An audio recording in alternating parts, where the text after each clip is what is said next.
Hey everyone, welcome back. Today we're going to be talking about this lovely, you could say woman on the screen, Stephanie Jenkins of the Resilient Jenkins on TikTok. This chick has 43.6 thousand followers on Instagram. Okay, please like, comment, subscribe, hit the bell notification so notified when I post get up to date. All right, your girl has got a rant, so we're gonna rant, okay? And then look, she gets over 20,000 views on every Instagram post, every single one. Oh, and homegirls verified, right there, the blue check. The blue check right there, homegirls verified. And then on the Facebook, 60,000 followers. Like this is crazy. This is crazy. Okay? I like this is like really triggering. Okay, these two right here. Drew and Stephanie of the Resilient Jenkins on TikTok and Facebook and Instagram and wherever the hell else their socials are. These people have the nerve, the gall, the audacity to start a freaking GoFundMe, y'all. I cannot. They literally do the bare minimum as adults as it is. And then y'all got the nerve to try to ask people for help, for legal assistance, and to better your children's lives, quote unquote. Like, oh, please, shut the hell up. Shut the hell up. Because if you want to do better, y'all would have been did better. Period. All right, I will never understand this. How you gonna make all this money off social media over time, but you're like not doing nothing in general with your life for real? All right. Stephanie made a post. We are gonna watch, listen, and get back with some commentary. Let's check it out.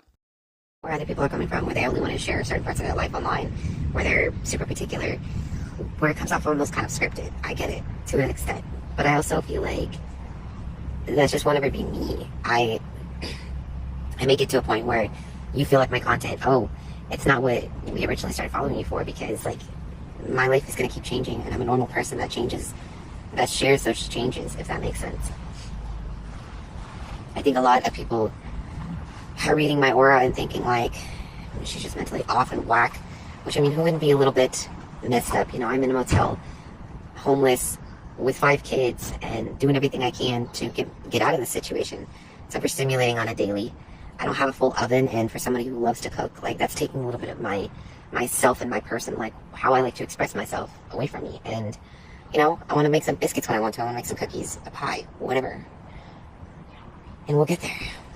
But I do think about people that I admire, people I look up to, even just other content creators, or like, I don't know, you see movie stars pop up on your algorithm, you think you don't pop up on theirs.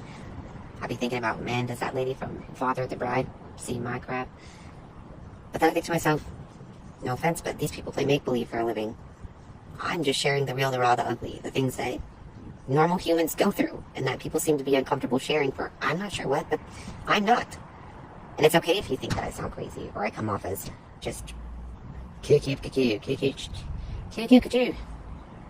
me?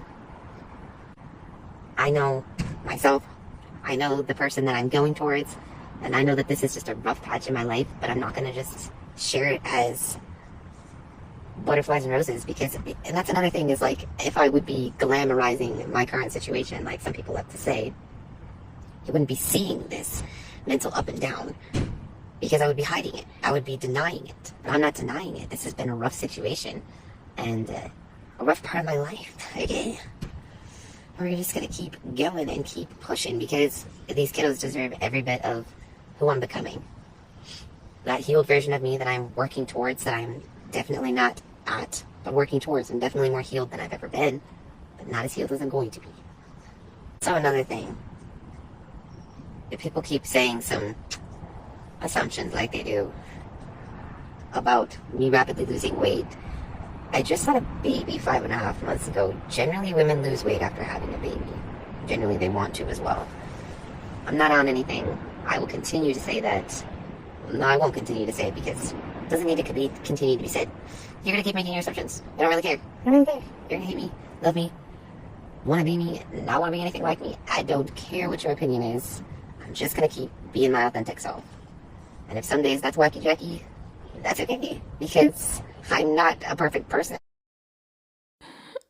Sorry about the audio. I had to switch it up, speed it up, voice change it, all the things for YouTube. But anyway, I think that is crazy as hell because it's like you're not really sharing anything positive or productive. Like any other normal human would go to work, and you and your man just don't feel the need to.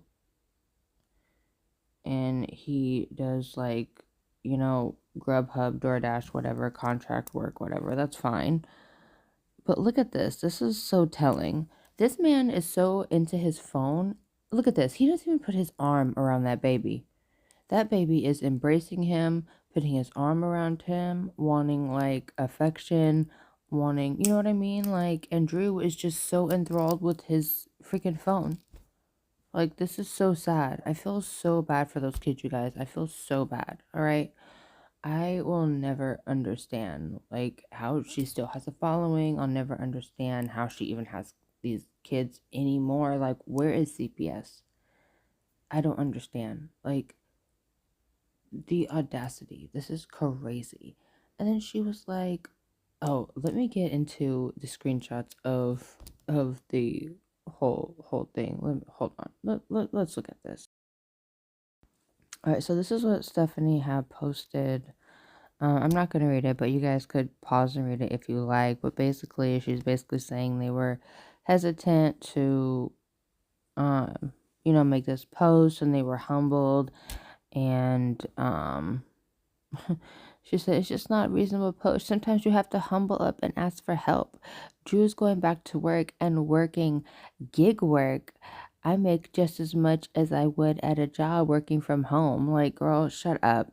Shut up. Okay, you make money off of social media and subscriptions and all those things. Like, stop it.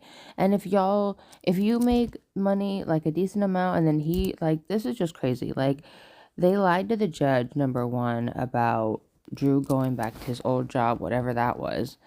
But he's basically just doing food delivery service, Uber Eats, DoorDash, etc. Like, stop it. And the fact that, as you can see, this is the GoFundMe post.